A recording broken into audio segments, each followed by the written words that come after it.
Alléluia. Jésus, remplis-nous de toi.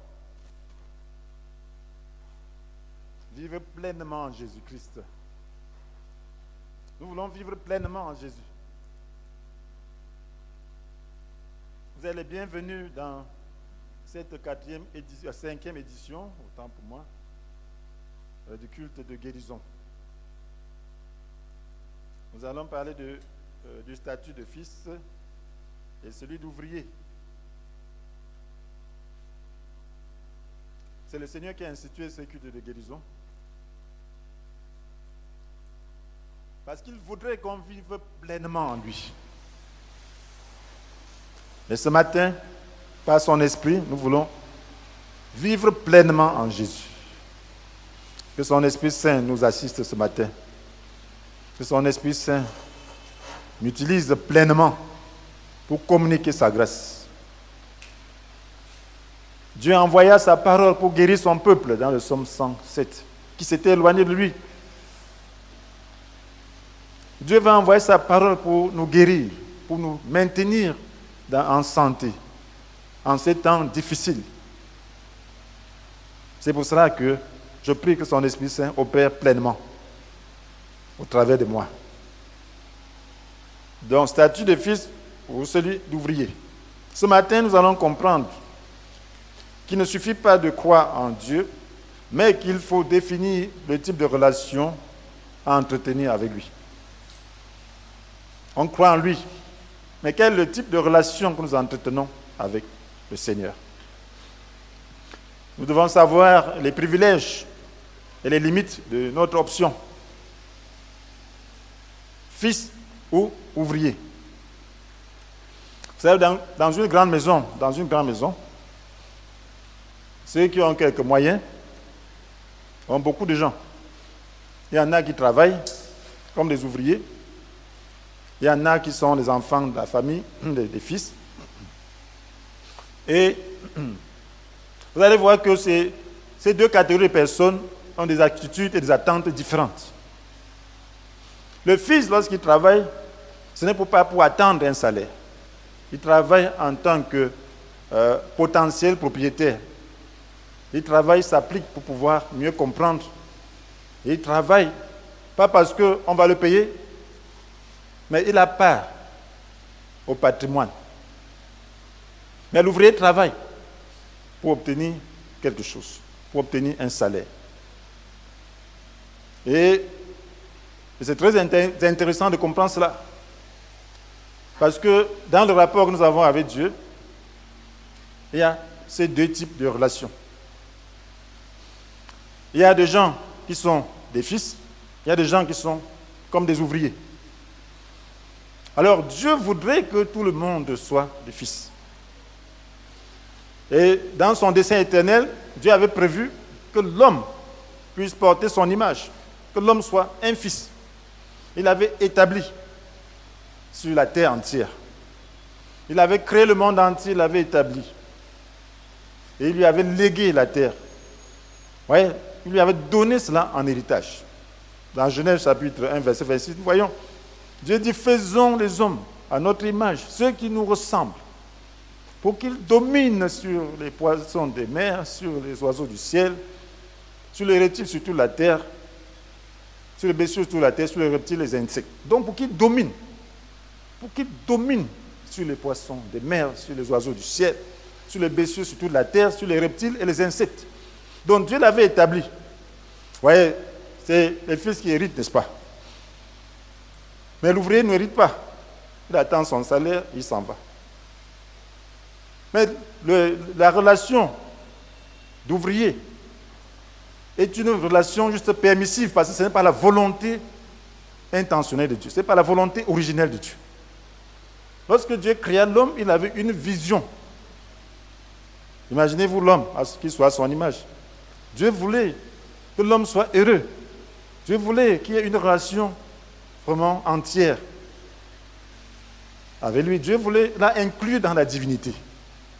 Mais par la désobéissance, il a perdu cette qualité. De sorte que la Bible nous dit que tous sont péchés, sont privés de la glorieuse présence de Dieu. Romains chapitre 3, verset 23. Mais ça ne s'arrête pas là. Aujourd'hui, Dieu, qui n'a pas changé d'intention, qui n'a pas changé de dessein pour l'homme, qui est fidèle en amour, donne l'occasion à tout un chacun de pouvoir développer une relation de fils avec lui. Cela est possible. Et lorsque nous venons à Christ, nous devons donc comprendre que nous avons l'opportunité de développer soit une relation de fils, soit une relation d'ouvrier. Nous avons donc besoin de comprendre en quoi consiste la relation de fils et la relation d'ouvrier pour pouvoir faire un bon choix. Vous allez vous demander en quoi cela consiste, en quoi cela a un effet sur le culte de guérison. Tu es venu, par exemple, pour avoir la guérison peut-être.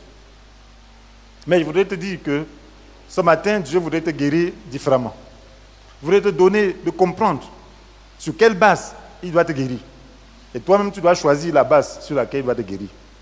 Alors, quelquefois, tu peux chercher la guérison sans trouver parce que tu confonds les bases. Le Fils a sa manière d'obtenir la guérison. L'ouvrier a aussi sa manière d'obtenir la guérison. Voilà pourquoi nous avons besoin de décrire ces relations avant de prier, avant que nous puissions comprendre comment la foi va se manifester ce matin pour nous guérir. L'option de fils. Un fils, c'est un copropriétaire, en effet. Tant que les parents sont vivants, bon, il est potentiel propriétaire. Il travaille dans le patrimoine et il ne s'attend pas à un salaire. Mais le fils a tout. Ce dont il a besoin seront les moyens des parents. Les fils ont tout, selon les moyens des parents. Les fils ont ce que l'ouvrier n'a même pas. Même s'il n'a pas un salaire, mais tous les besoins sont pourvus. On lui donne tout ce dont il a besoin pour mener une vie normale, dans les limites des moyens des parents. Et en réalité, Dieu voudrait que nous puissions établir ces relations. Lorsqu'il nous a créés, il voulait qu'on soit pleinement comblés. Regardez toute la terre qu'il a donnée à Adam et Ève. Il a besoin de quoi? Il a créé un bon jardin comportant toutes sortes de fruits. Vous voyez les fleurs là, les plantes ornementales là. Vous voyez que ce n'est pas Dieu qui a créé. Quand tu vois les fleurs, ce n'est pas bien. Il y a des fleurs chez moi. Les enfants, lorsqu'ils passent, ils vont toujours lutter pour cueillir. Ils vont toujours voler. Amen. Pourquoi? Parce que ça attire. Donc c'est Dieu qui a créé ça. Ça veut dire que Dieu voulait que l'homme voit quelque chose de beau, un environnement bien. Il a fait des arbres fruitiers de toutes sortes. Vous voyez les fruits, il y a des fruits que nous ne connaissons même pas. Au goût exquis. Les fruits sont merveilleux. C'est Dieu qui les a créés. Il y a des fruits, lorsque tu manges, tu loues Dieu, tu remercies Dieu. Tu dis, Seigneur, tu as voulu vraiment combler nos vies de bonheur. Parce que le goût est tellement exquis. Donc ce Dieu-là, il a fait ça pour l'homme. Il voulait que l'homme soit comblé. Et il a voulu donc que l'homme puisse avoir la santé. Vous voyez, il y avait même l'arbre de la vie.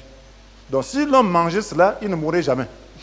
Voilà pourquoi après la désobéissance, il a fermé la porte. Il a mis un ange pour que l'homme n'accède plus à ce fruit. Parce que s'il mangeait, il allait vivre éternellement.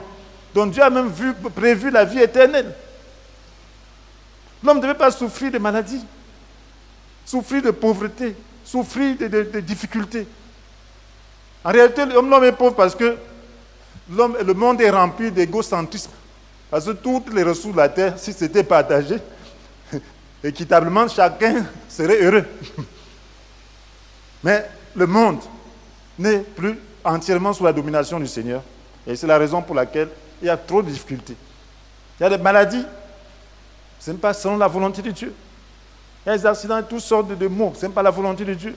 Donc Dieu a voulu établir une relation de fils avec nous. Et le fils, donc, c'est celui-là qui a tout. Et lorsque nous venons à Dieu, mes frères et sœurs, nous devons établir une relation de fils. Nous devons entrer dans la divinité. Comment on entre dans la divinité? Dieu veut faire de nous, veut nous inclure dans son cercle familial. La Bible nous dit dans Romains chapitre 8, verset 29, que tous ceux que Dieu a connus d'avance, il les a aussi destinés d'avance à devenir conformes à son image, à l'image de son Fils, afin que celui-ci soit l'aîné de nombreux frères. Amen. Afin que celui-ci soit l'aîné. Donc il nous a destinés à devenir conformes à l'image de Jésus. Pour que Jésus soit l'aîné de nombreux frères. Cela veut dire que Dieu nous a destinés à devenir les frères de Jésus. Et Jésus n'était pas juste terrestre. Il avait une origine céleste. Donc Dieu a voulu que nous soyons ses enfants. En travers Jésus. Et pour le devenir, la Bible nous dit, dans 2 Corinthiens chapitre 5, verset 17, ainsi celui qui est uni au Christ est une nouvelle créature.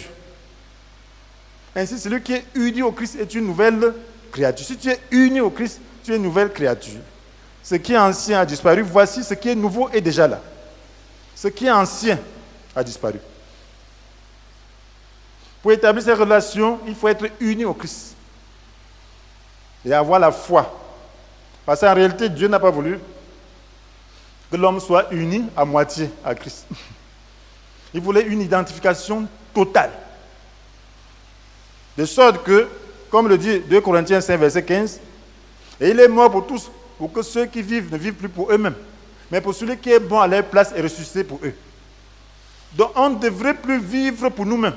Il est mort pour tous, afin que ceux qui vivent ne vivent plus pour eux-mêmes, mais pour celui qui est mort et ressuscité pour eux. Donc nous devrions perdre entièrement notre égocentrisme et nous introduire entièrement dans la famille céleste et vivre maintenant pour le Seigneur. Et que maintenant tout ce que le Seigneur a soit pour nous. Parce que Dieu a fait tout ça pour nous. Nous devons avoir le dessein éternel de Dieu. Il y a l'héritage de la vie éternelle, il y a l'héritage du monde à venir. Et si nous sommes complètement identifiés au Seigneur, nous aurons une relation de fils avec lui. Et notre vie sera différente. Vous voyez, Dieu est le grand propriétaire de l'univers. Si nous sommes ses fils, qu'est-ce qu'il va faire? Il va combler nos besoins. Amen. Amen. Il va combler. Parce que la Bible nous dit dans Colossiens 2, verset 10, que par votre union, par notre union avec le Christ, Dieu nous sommes pleinement comblés, car il est le chef de toute autorité et de toute puissance. Amen. Nous sommes pleinement comblés par notre union avec le Christ. Donc lorsque nous sommes unis à lui, alors nous sommes des copropriétaires. Nous sommes pleinement comblés. Cela veut dire qu'aucun besoin ne devrait rester insatisfait. Le fils n'a pas le patrimoine. Il doit demander, mais on ne doit pas lui refuser. On ne peut refuser que parce que les ressources sont limitées. Amen. Oui, on va dire ces ressources-ci, il n'y en a pas suffisamment. On veut ton bien. Les parents veulent le bien des enfants. Notre Père Céleste veut notre bien. Alors lorsque nous venons à Christ, sans avoir cette compréhension, notre foi reste petite. C'est lorsque j'avais commencé une relation profonde avec le Seigneur que j'ai compris cela. Lorsque j'étais venu à Christ, j'étais toujours un peu là, je disais, bref, j'étais comme limité, comme si Dieu ne voulait pas mon bien. Mais lorsqu'il a commencé à développer une relation profonde avec moi, il m'a dit que tout ça, il veut mon bien. Il veut mon bien-être. Il veut le meilleur pour moi.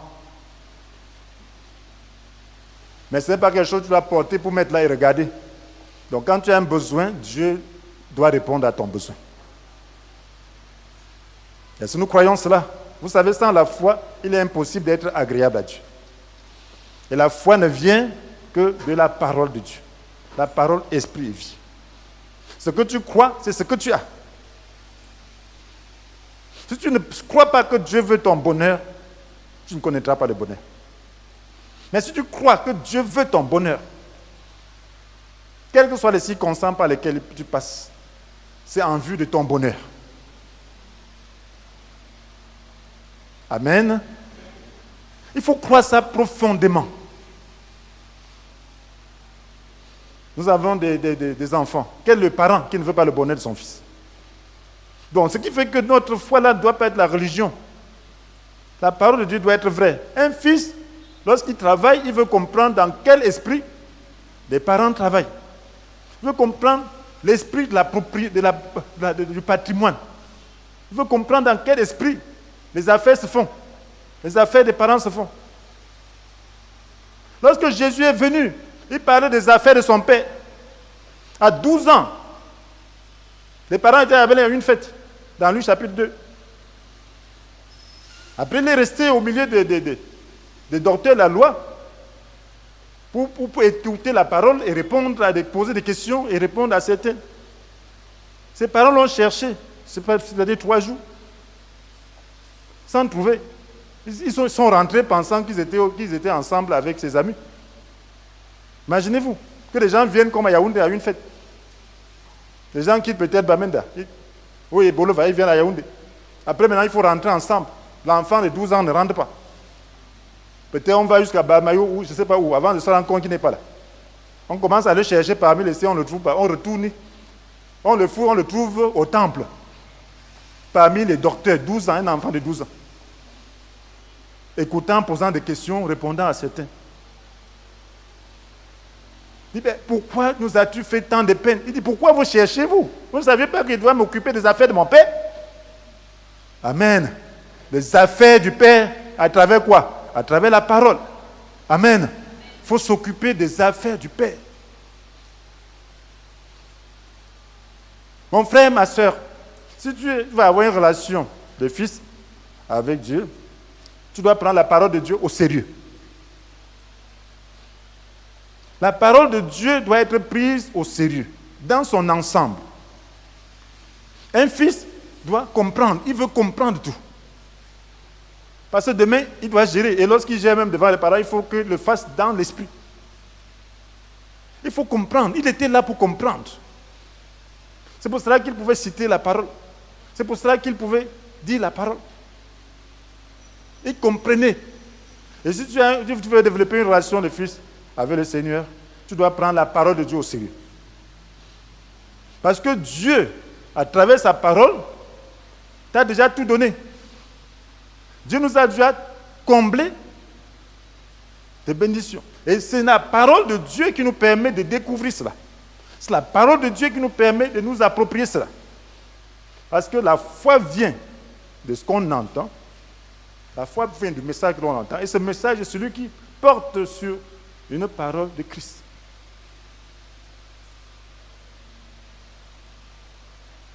Amen.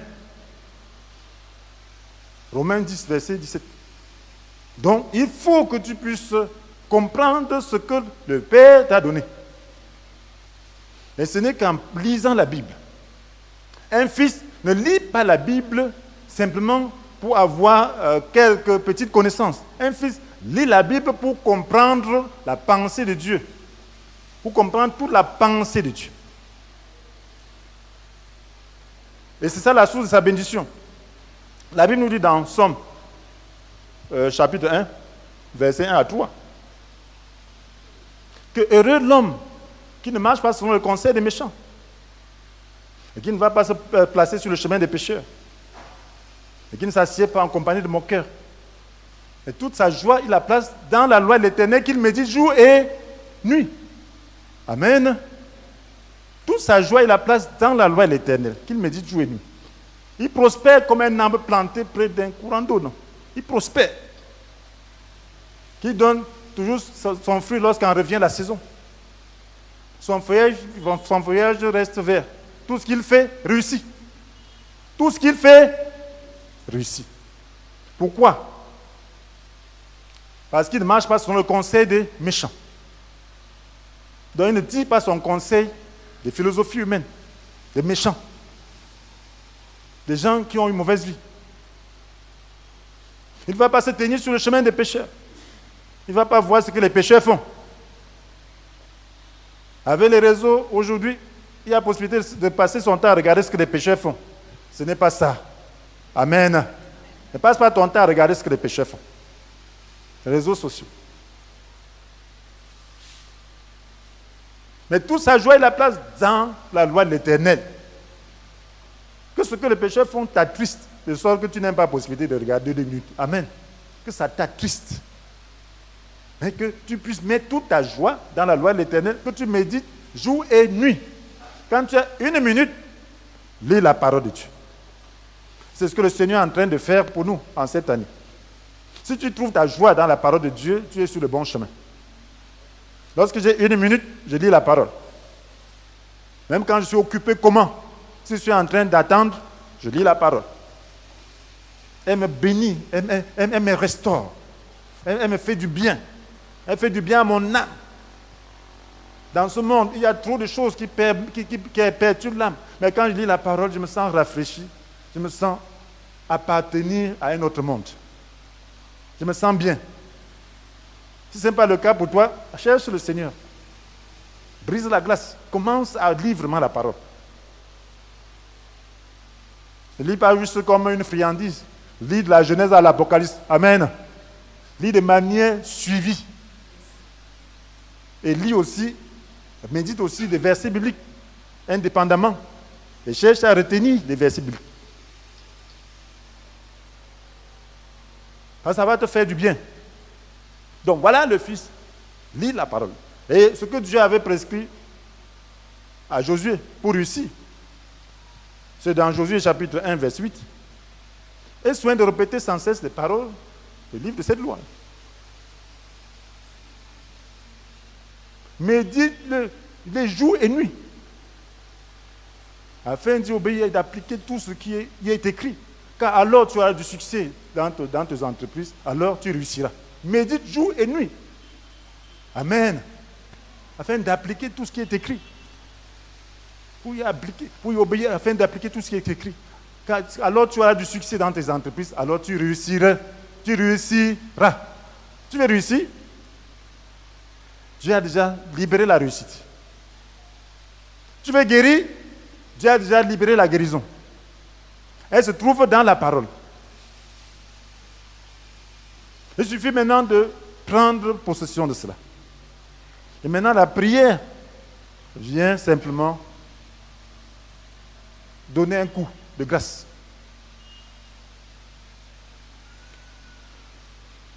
Oui, dans la 3e épître de Jean, verset 2, l'apôtre Jean, cet apôtre qui avait vu Jésus, cet apôtre qui était le bien-aimé de Jésus, il connaissait bien la pensée de Jésus. C'est un apôtre qui a vécu beaucoup de miracles. Il écrit à l'église, à Gaius. Il dit, je souhaite que tu prospères à tous égards. Et que tu sois en aussi bonne santé physique que spirituelle. Amen. Prospérer à tous égards. C'était un apôtre qui a vu Jésus, qui connaît la pensée de Jésus, et qui a vécu, qui était un ancien, qui dit ça. Donc c'est ça la volonté de Dieu pour toi. Que tu prospères à tous égards. Que tu sois en aussi bonne santé physique que spirituelle. Donc lorsque tu n'es pas en bonne santé physique, il y a problème. Ce n'est pas la pensée de Dieu pour toi.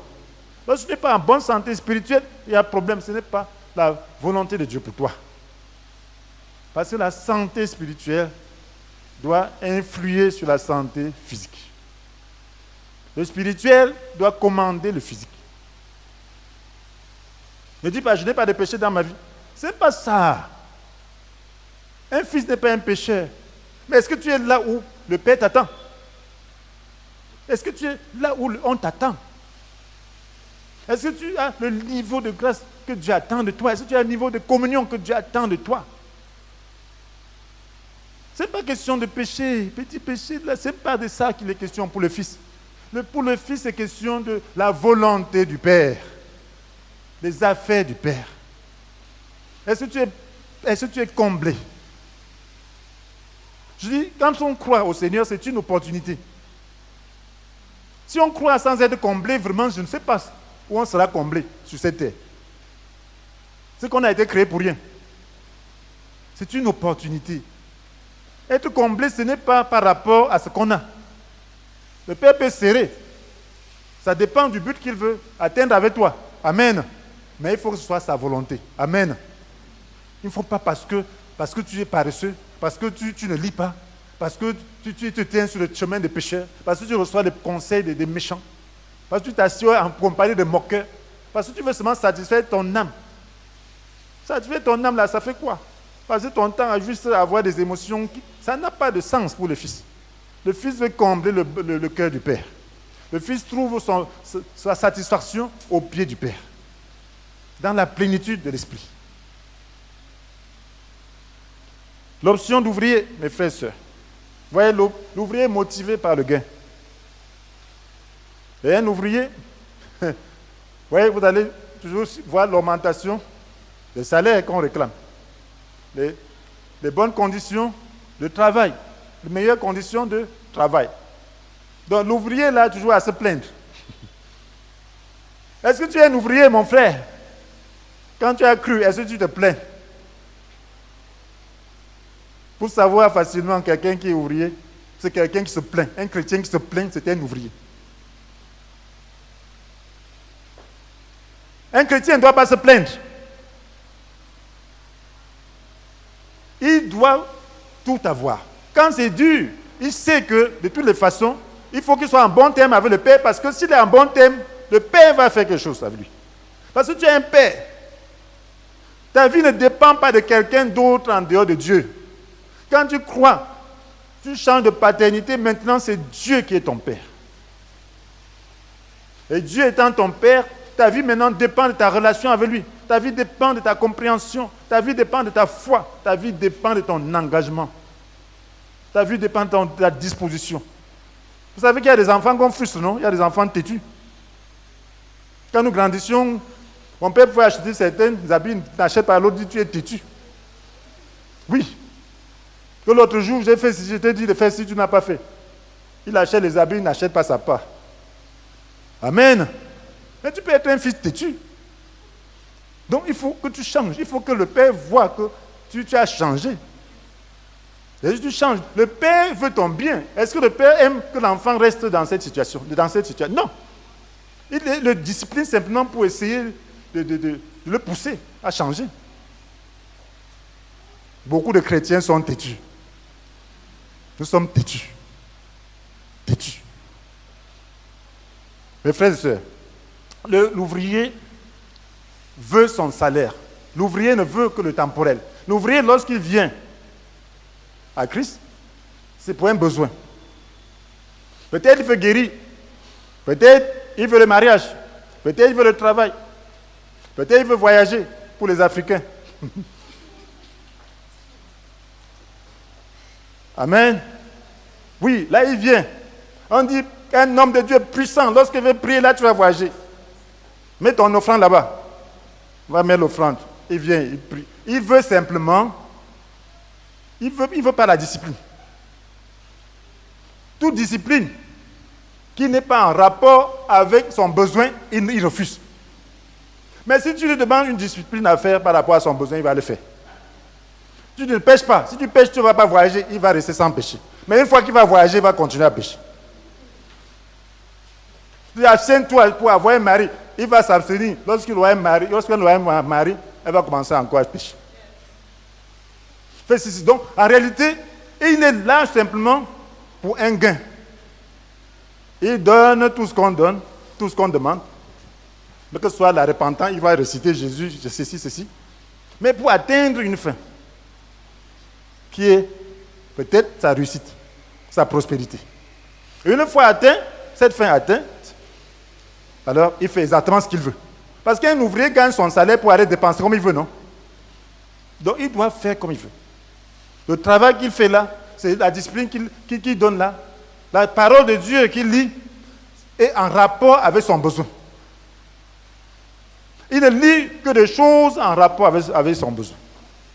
Il va aller dans la Bible prier. On parle de guérison où? On parle de prospérité où? On parle de sorciers où je peux lire pour être délivré du sorcier, le sorcier là, vraiment. Quelle est la prière qu'il faut, la formule qu'il faut faire vraiment pour détruire les sorciers? Quelle est la prière qu'il faut faire lorsqu'on veut voyager? Quelle est la prière qu'il faut faire pour que les enfants prospèrent? Voilà tout ce que l'ouvrier cherche. Des choses qui sont nécessaires pour sa réussite. Mais il y a cette catégorie, Dieu permet, hein, mais Dieu avertit. Il faut faire attention avec Dieu. Dieu n'est pas comme un homme. Un homme force. Le diable force, mais Dieu n'est pas un esclavagiste. Dès le jardin d'Éden, nous voyons cela, non? Est-ce qu'il ne pouvait pas briser la main de Ève qui allait pour prendre le fruit? Si c'était moi, j'allais taper la main là, jusqu'à ce qu'elle se casse. Oui, tu tends la main là, je tape. Si tu veux aller où? Non. Mais Dieu te laisse. Parce que tu dois exprimer ton libre arbitre. Tu dois exprimer ce qui est au fond de toi. Il t'a déjà parlé. Il t'a déjà parlé. Et c'est comme ça que Dieu fait. Il a dit dans sa parole. Dans Matthieu chapitre 7, verset 13. Entrez par la porte étroite. En effet, large est la porte et facile la route qui mène à la perdition. Nombreux sont ceux qui s'y engagent. Mes frères et sœurs, entrez par la porte étroite. Hey. Mes frères et sœurs,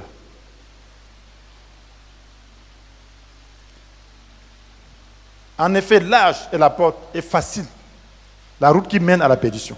Nombreux sont ceux qui s'y engagent, nombreux. Mais étroite est la porte et difficile le sentier qui mène à la vie.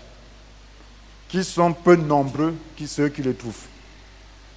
Qui sont peu nombreux ceux qui les trouvent. Étroite est la porte, ça veut dire elle est d'abord étroite. Et difficile le sentier. Un sentier, c'est différent d'une route. La première catégorie, c'est la route. Ça dit c'est large. La deuxième catégorie, la porte étroite. Un sentier, c'est un chemin étroit qui mène dans les champs. En se courbant, bref, en serpentant. Pour esquiver peut-être des vallées, ainsi de suite. Mais tellement étroit. Donc voilà pourquoi c'est difficile. Peut-être quelque part tu vas trouver des ronces. Ça peut te piquer un peu avant que tu dises, il faut que je soulève mon pied. Tu soulèves. Quelque part peut-être il y a des rochers. Il faut grimper. Quelquefois tu vas même tomber et glisser. Il va te relever. Donc Dieu dit qu'ils sont peu nombreux ceux qui les trouvent. Ce qui veut dire que, frères et sœurs, et le Seigneur continue de dire, au verset, toujours dans Matthieu 7, au verset 21, pour entrer dans le royaume des cieux, il ne suffit pas de me dire Seigneur, Seigneur. Il faut accomplir la volonté de mon Père céleste. Pour entrer dans le royaume des cieux, il ne suffit pas de me dire Seigneur, Seigneur, mais il faut accomplir la volonté de mon Père céleste. Donc ce n'est pas dire Seigneur, Seigneur qui fait qu'on entre. Et beaucoup sont ceux-là qui disent Seigneur, Seigneur, avec sincérité, mais sans être prêts à accomplir la volonté du Père céleste. C'est ça qui fait la différence. Et il dit, au jour du jugement, nombreux sont ceux qui me diront, Seigneur, Seigneur, nous avons prophétisé en ton nom. Nous avons chassé des démons en ton nom. Nous avons fait beaucoup de miracles en ton nom. Je leur déclarerai alors, je ne vous ai jamais connu. Allez-vous-en, vous qui pratiquez le mal. Oui, Seigneur, Seigneur, nous avons prophétisé en ton nom. Nous avons chassé des démons en ton nom. Nous avons fait beaucoup de miracles en ton nom. Je leur dirai, je ne vous connais pas. Allez-vous-en. Vous qui pratiquez le mal. Voyez donc, c'est des ouvriers. Ils savent prophétiser. Imaginez-vous, vous vous souvenez de ce magicien, Simon, le magicien, qui a demandé à Pierre, il lui propose de l'argent. pour avoir la capacité de donner le Saint-Esprit à ceux-là. D'imposer les mains pour que les gens reçoivent aussi le Saint-Esprit. Pourquoi? Donc s'il savait dans la Bible la possibilité de pouvoir parvenir à cela, il le ferait. S'il avait la Bible, il allait seulement aller chercher, je peux faire comment? Que quand j'impose les mains aux gens, ils reçoivent le Saint-Esprit. Peut-être certains vont enseigner jeûne 40 jours. Il va jeûner 40 jours. Il va jeûner. Il dit que bon, prie comme ça, il va prier. Fais ta nuit de prière, il va faire la nuit de prière. Pourvu qu'il atteigne ses fins. Mais son cœur est mauvais. Il n'est pas en train d'accomplir la volonté de Dieu. Que je vais faire comment pour avoir le don de prophétie? On dit jeûne et crie, prie. Il va jeûner et prier pour obtenir cela. Je vais faire comment pour qu'il y ait des miracles? On dit fais comme ça, il va faire cela. Mais il ne voudra rien connaître de toute la parole de Dieu. Il ne voudra rien connaître du règne éternel. Il ne voudra rien connaître du mécanisme de récompense. Il ne voudra rien connaître de la sanctification. Il ne voudra rien connaître de la discipline, de la justice. Il ne voudra rien connaître de d'autres parties de la Bible. Il y a des gens qui ne veulent rien connaître de toute la parole de Dieu. Ils ont leur domaine, ils ne touchent que ça. Lorsque tu viens dans le Seigneur, cherche à comprendre tout. Parce que c'est en comprenant cela que tu vas satisfaire le cœur de Dieu. Est-ce que tu veux seulement la récompense présente? Est-ce que même dans ce monde, lorsqu'on peut déjà réfléchir, est-ce qu'on ne pense pas que demain je peux faire ceci? Je fais cette telle et telle étude pour faire ceci demain. Est-ce que l'avenir n'est pas important? Est-ce que l'avenir d'au-delà n'est pas important? Ça, c'est l'histoire des fils. Ce qui adviendra à l'héritage ne dérange pas l'ouvrier. Ça ne le concerne pas trop. Il sait que s'il trouvait meilleur ailleurs, il partirait. Mais un fils sait que c'est ça, sa vie.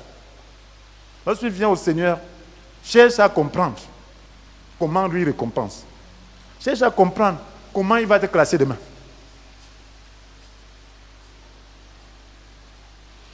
Ne cherche pas seulement à paraître, à faire des choses qui vont te faire paraître.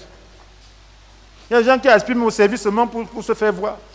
Ça, c'est des ouvriers. Cherche le cœur de Dieu. Que ce soit le Saint-Esprit qui te montre que voilà, je te place ici pour faire ceci. Là, tu es un fils. Tu cherches à ce que les choses avancent. Tu cherches à ce que les affaires de ton père marchent. Tu ne mets pas ton intérêt en avant. Et là, tu as part au patrimoine. Ça sert à quoi? De prophétiser, de chasser les démons, de faire des miracles. Après, Dieu dit, je ne t'ai jamais connu. Il n'a jamais établi une relation de fils avec Dieu. Jamais. Mais il peut faire tout ça. Il faut établir une relation de fils. Lorsque tu feras ces choses, que ce soit selon la volonté de Dieu. Que ce soit Dieu qui te conduit à faire ça pour pouvoir manifester son règne, pour pouvoir faire avancer ses affaires et non tes affaires à toi. Mes frères et sœurs, ce matin, il faut faire le meilleur choix. Vous voyez, Dieu nous veut heureux. Mes frères, dans ma tête, travailler comme un ouvrier, ça ne me passe pas par ma tête. Non. Je préfère dormir. Je préfère dormir, ronfler, me reposer. Parce que concernant le monde-ci, s'il faut chercher la gloire, ce n'est pas à travers les choses de Dieu, mon frère. Va dans les partis politiques. Va chercher l'argent, va faire d'autres choses, mais pas. Va faire des études. Fais même des choses pour être, mais pas avec l'affaire de Dieu. Parce que Dieu, lui, il est jaloux de sa gloire. Jaloux. Et on sera très surpris le dernier jour. La gloire de Dieu, c'est quelque chose qu'il ne partage pas. Et il le dit clairement. Il est un Dieu jaloux, qui ne tolère aucun rival. Si toi tu es un rival, il ne tolère pas.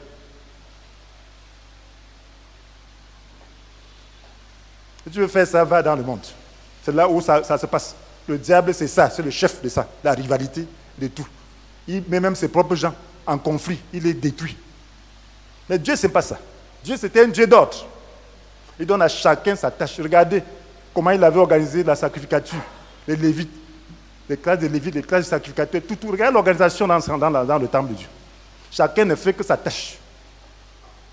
C'est comme ça que Dieu veut faire avec son Église. Chacun ne doit faire que sa tâche. Et pour que le réveil vienne, il va mettre cet ordre. Ce n'est pas quelqu'un qui doit dire, chacun doit seulement faire sa tâche. Mes frères et sœurs, nous ne voyons pas la puissance de Dieu parce que nous n'entrons pas dans le cœur de Dieu. Nous ne voulons pas entrer dans son esprit. Dieu nous veut heureux. Regardez Abraham. Il avait un fils de promesse. C'était qui? Isaac, n'est-ce pas? Hein? Amen? C'était qui? Isaac, n'est-ce pas? Il a attendu 25 ans. Mais entre-temps, il a eu Ismaël. Ce n'était pas la volonté de Dieu. Lorsque Dieu a demandé qu'Ismaël soit chassé, il ne voulait pas dire qu'Ismaël vive. Oh, qu'Ismaël vive. Dieu a dit, bon, il va vivre. Je vais le bénir. Mais Abraham aussi a eu, avec Ketura, d'autres enfants. Mais lisez ce que la Bible dit concernant la gestion de cette situation. Dans Genèse chapitre 25, versets 5 à 6. Voilà ce que le Seigneur dit. Ce qu'on dit. On dit Abraham donna tout ce qui lui appartenait à Isaac. Il fit des donations aux fils qu'il avait eus par ses épouses de second rang. Mais de son vivant, il les éloigna de son fils Isaac en les envoyant dans un pays d'Orient. Vous voyez? Qui a eu l'héritage? C'est Isaac, n'est-ce pas? Qui a eu de donations? Les fils obtenus hors la volonté parfaite de Dieu. Donation. Ça, c'est la classe des ouvriers. La classe des fils, c'est Isaac qui était le fils de la promesse.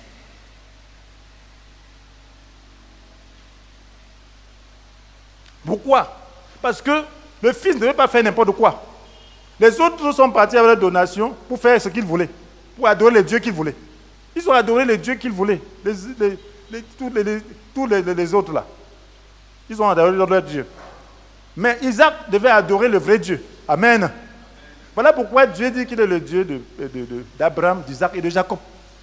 Il avait choisi Isaac. Et comme il le dit dans Genèse chapitre 18, verset 19, « Car je l'ai choisi pour qu'il prescrive à ses descendants et à tous les siens, après lui, de faire la volonté de l'Éternel en faisant ce qui est juste et droit. Ainsi, j'accomplirai les promesses que je lui ai faites. » Donc, il devait prescrire à ses descendants et à tous les siens, après lui, pour qu'ils accomplissent la volonté de Dieu en faisant ce qui est droit et juste. Le Fils, c'est celui-là. Amen. Qui s'intéresse à ce qui est droit et juste. Le juste, c'est celui-là qui s'intéresse à la sanctification. Le juste, c'est celui-là qui s'intéresse aux promesses de Dieu par rapport à l'avenir, par rapport au temps présent, par rapport à l'avenir. Le Fils, c'est celui-là qui s'intéresse à la récompense future. Le Fils, c'est celui-là qui veut écouter la trompette lorsqu'elle va sonner. Le Fils, c'est celui-là. Ce n'est pas celui-là qui ne pense qu'au temporel. Le temporel passe. Mais Dieu donne aussi au Fils le temporel. Dieu dit au Fils que le temporel n'est rien. Il dit, fais du règne de Dieu ce qui est juste ta préoccupation première et toutes les autres choses vous seront données en plus, n'est-ce pas? Amen. Donc, ta priorité ne doit pas être le temporel. Ta priorité, c'est ce qui est juste, c'est la volonté de Dieu, c'est ce qui est propre à son royaume, c'est la sanctification, c'est son règne. Et les autres choses vont venir. Travaille comme un fils. Tu dois travailler comme un fils. Et même quand tu as un salaire, tu dois travailler comme un fils. Un fils, même lorsqu'il est esclave quelque part, doit avoir plutôt l'esprit de fils. C'est ce que la Bible recommande aux esclaves. Amen. Oui, de servir leur maître, pas comme s'ils servaient des hommes, mais en servant Dieu au travers de ces hommes-là. Qui n'est pas la crainte des hommes, mais la crainte de Dieu, qui le fasse donc de tout leur cœur. Amen. Voilà le Fils. Frères et sœurs, c'est tellement merveilleux. La Bible nous dit dans Romains 8, verset 14, que tous ceux qui sont conduits par l'Esprit de Dieu sont fils de Dieu. Donc le Fils doit chercher à écouter Dieu. Concernant toutes choses. Il doit écouter Dieu. Il doit connaître la volonté de Dieu. Il doit savoir ce que les parents pensent. C'est peu ça le Fils. Ce parent, c'est Dieu.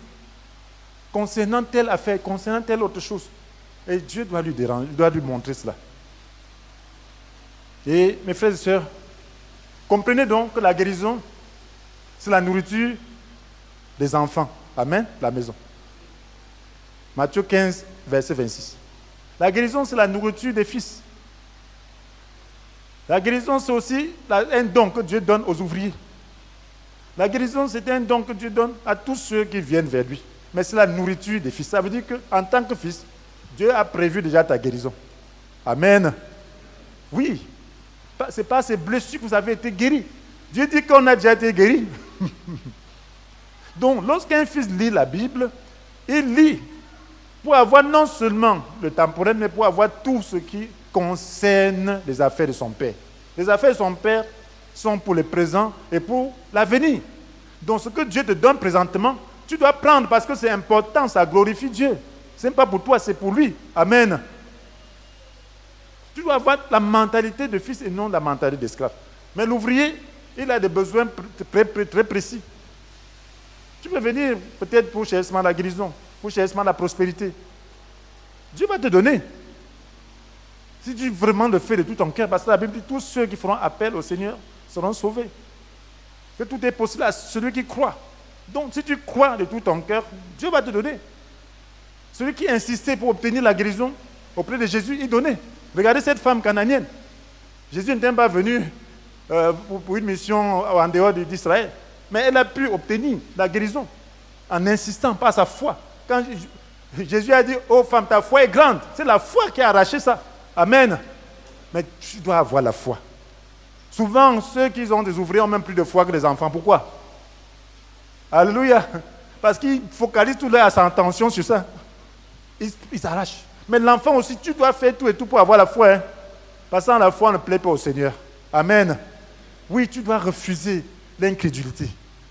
Tu dois refuser. L'incrédulité n'honore pas ton père. La Bible parle d'Abraham, qui avait refusé de douter, loin de mettre en doute la promesse et de refuser de croire. Qu'est-ce qu'il a fait? Il a trouvé sa force dans la foi. La foi, c'est une force. C'est la force qui opère et qui accomplit les attentes. Amen. C'est cette force. Donc tu dois trouver ta force. Et cette foi ne vient pas ailleurs que dans la parole de Dieu. Parce que la foi vient de la parole de Dieu. Donc si tu veux avoir la foi en cette année, lis la Bible. Amen. Ce que tu ne comprends pas, pose des questions. Amen. Écoute les messages spirituels. Écoute, parce qu'il y a un secret derrière. Il y a quelque chose qui va pénétrer au-delà de ce que tu vois, qui va au-delà du naturel, pour faire un dépôt en toi, dans ton esprit, et libérer la confiance en toi. Donc ce matin, mes frères et sœurs, vous qui êtes là, vous allez définir comment vous allez recevoir la guérison ce matin. Avant d'y arriver, alors est-ce qu'il y a quelqu'un qui voudrait établir une relation de fils avec Dieu? C'est celui qui n'a pas encore cru, ou quelqu'un qui veut changer le type de relation qu'il avait. Il s'est rendu compte qu'il était un ouvrier. Mais maintenant, il veut établir une relation de fils. Ou toi qui n'as jamais cru, qui n'as jamais accepté Jésus, vraiment franchement dans ton cœur. Je ne sais pas comment je fonctionne, mais c'est possible, parce que moi-même j'étais ainsi. J'oublie comment je fonctionnais. Mais tu as besoin d'écouter cela. Tu as besoin de recevoir Jésus dans ta vie, de commencer à fonctionner avec lui. Est-ce que tu veux vraiment recevoir Jésus et établir une relation de fils, entrer dans la famille de Dieu, devenir un frère de Jésus et recevoir la plénitude. Est-ce que tu veux maintenant établir cette relation? Tu dois prier avec moi. Tu dois dire, Père éternel, je regrette d'avoir été égocentrique dans mon approche de la foi. Je voudrais établir la relation de fils avec toi. J'accepte de renoncer à ma propre vie pour te suivre et partager entièrement ta vie pour l'éternité. Pardonne mon égocentrisme et délivre-moi par la puissance de ton Esprit Saint. Merci de venir dans mon cœur pour être mon Sauveur et mon Seigneur. Amen. Amen. Une offrande d'acclamation pour ceux-là qui prennent la décision sur Jésus.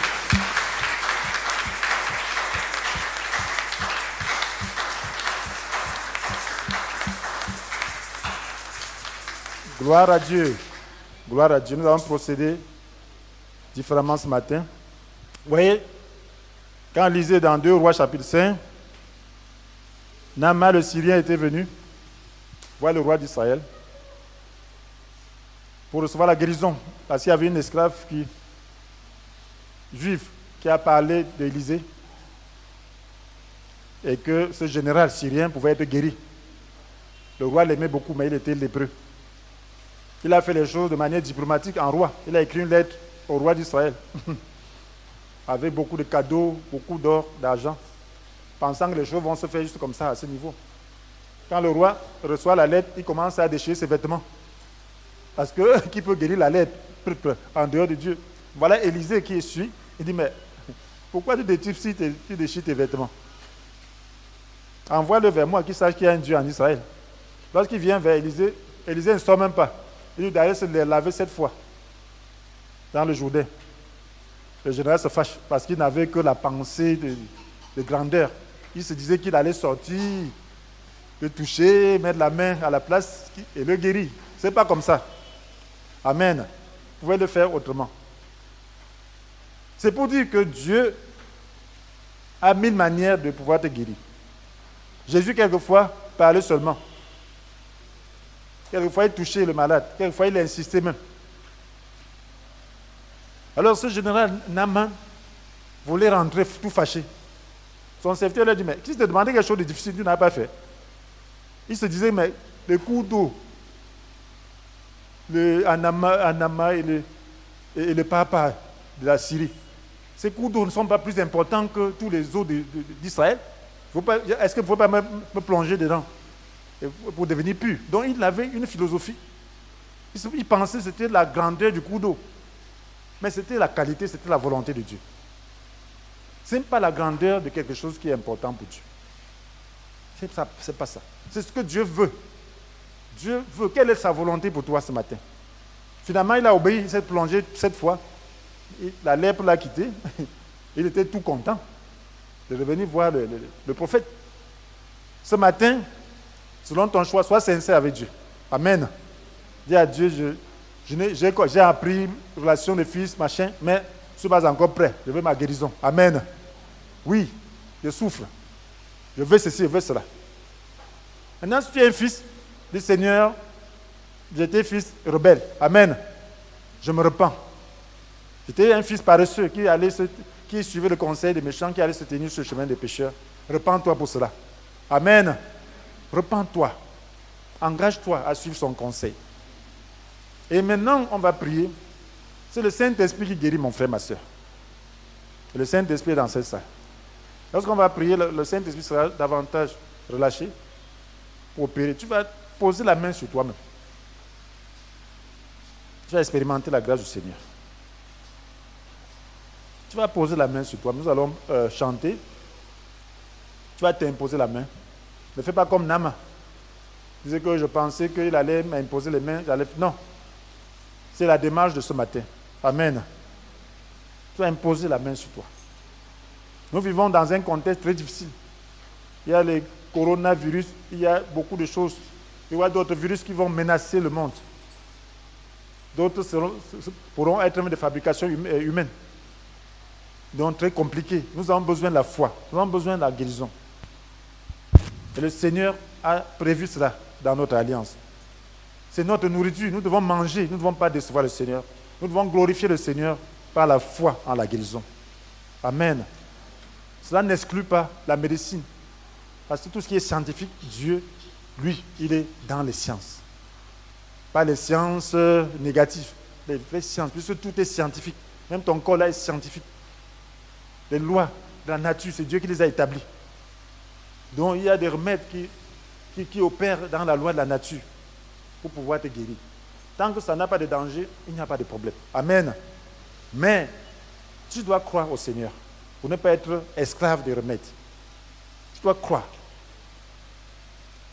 Nous allons chanter que l'Esprit de vérité.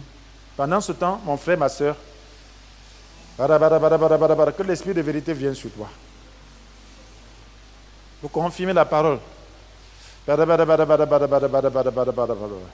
Quelle que soit ta maladie, crois le Seigneur ce matin.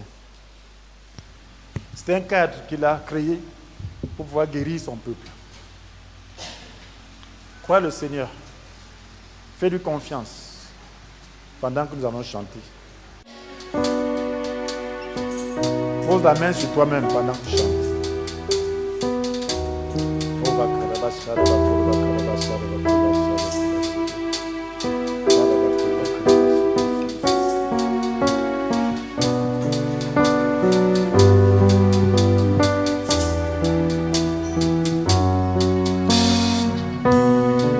Que l'Esprit de vérité,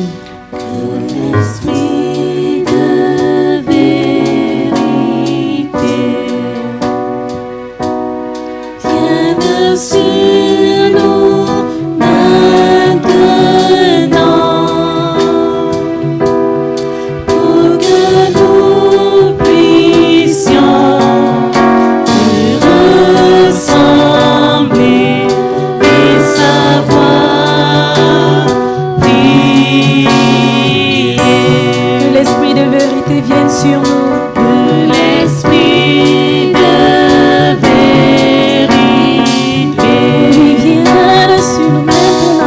Vienne sur nous maintenant. vienne sur nous maintenant, pour que nous puissions te ressembler et savoir prier.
nom de Jésus. Pardonne-nous.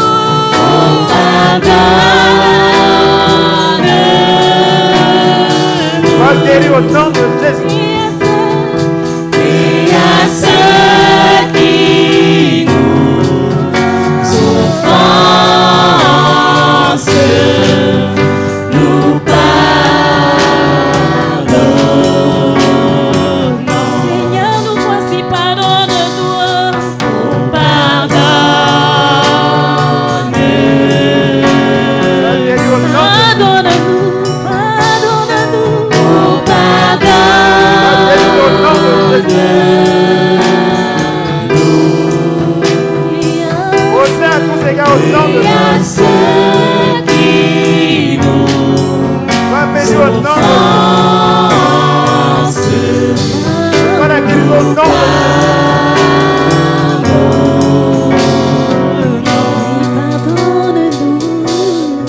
on pardonne. Maladie maudite au nom de Jésus. On pardonne. Reçois la prospérité au nom de Jésus.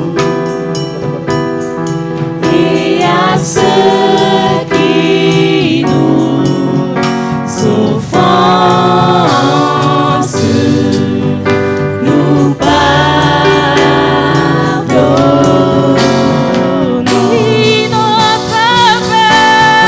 Notre Père qui es aux cieux, que ton nom soit sanctifié. Délivre-nous, Seigneur. Délivre-nous du mal. Garde-nous d'être tentés. Notre Père qui es aux cieux,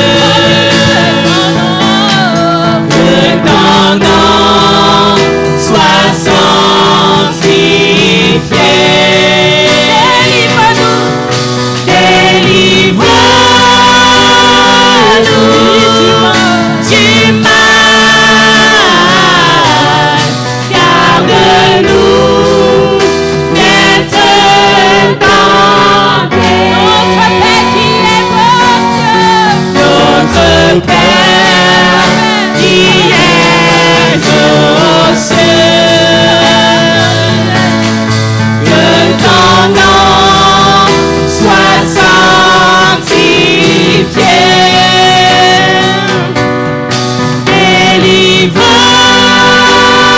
Délivre-nous du mal. Garde-nous d'être tentés. Notre Père qui es aux cieux, que ton nom soit sanctifié.